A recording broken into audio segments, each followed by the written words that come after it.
பக்ரீத் பண்டிகையை முன்னிட்டு கோவையில் ஒரு பிரிவைச் சேர்ந்த இஸ்லாமியர்கள் சிறப்பு தொழுகையில் ஈடுபட்டனர்.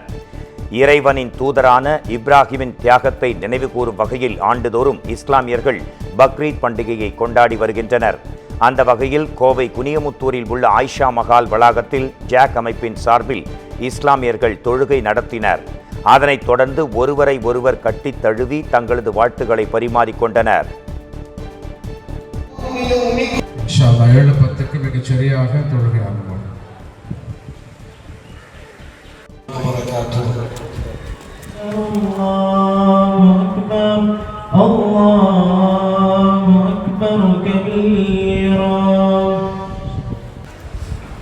أشهد أن لا إله إلا الله وحده لا شريك له.